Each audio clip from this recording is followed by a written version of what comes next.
The ancient period of history is said to have stretched from prehistoric era to around AD 700, marking the start of medieval period from AD 700 to 1700 and start of modern era. Likewise, Indian history is also divided into 3 points: ancient, medieval and modern period.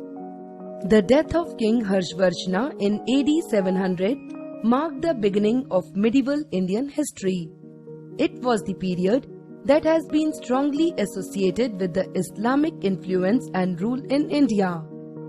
Medieval Indian history went for almost 3 whole centuries under the so-called indigenous rulers that included the Chalukyas, the Pallavas, the Pandyas, the Rashtrakutas and the most prominent empire of medieval time, the great Cholas, and later the Muslims rulers, and finally the Mughal Empire. In this chapter we will cover the following points of medieval Indian history. The sources of history for medieval India are more reliable and comprehensive than those for the study of ancient Indian history. We can divide these sources into 2 groups: archaeological and literary sources. Archaeological. Buildings and monuments. The buildings, palaces, forts and tombs built during the period throw much light on the art, architecture and lifestyle of this period. They include temples such as Konark, Bhuvaneshwar, Khajuraho, Dilwara, Rajarajeshwara, Kailash, etc. Mosques such as Jama Masjid and Moti Masjid in Delhi, Adhai Din Ka Jhopda Masjid at Ajmer, Moti Masjid in Agra Fort.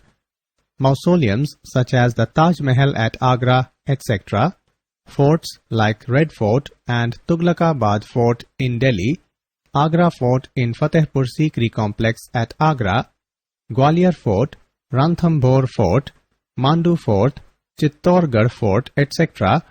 Pillars like Qutub Minar, Kirti Stambha and palaces such as those at Jaisalmer, Jaipur, Jodhpur, Mandu, etc. Inscriptions.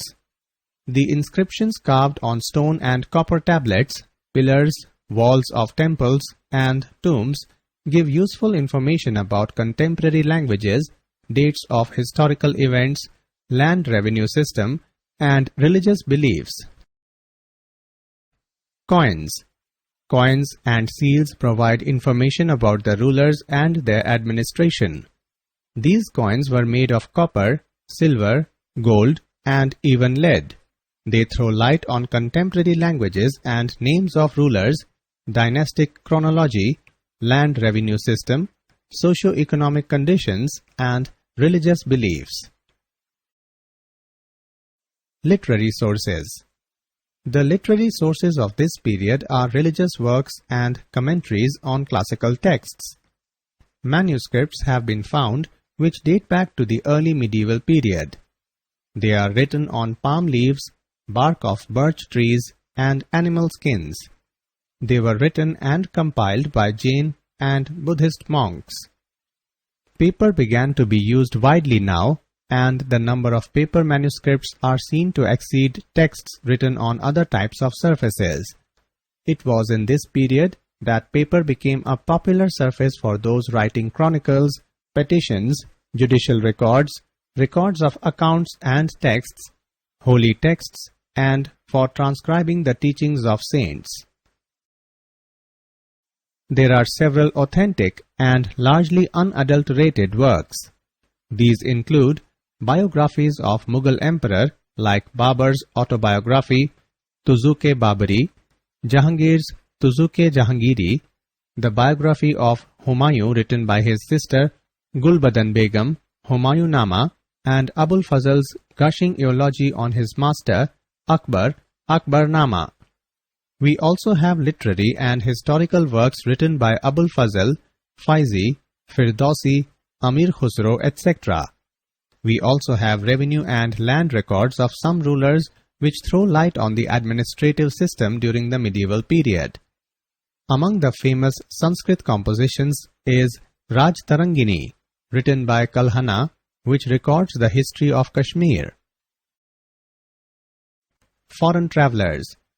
The foreign travelers who visited India during this period were Al-Biruni, Ibn Battuta, Domingo Pease, Niccolo Conti, Francois Bernier, and Jean-Baptiste Tavernier. The invaluable accounts they left behind have contributed a storehouse of information about the political, social, and economic conditions of India in those days.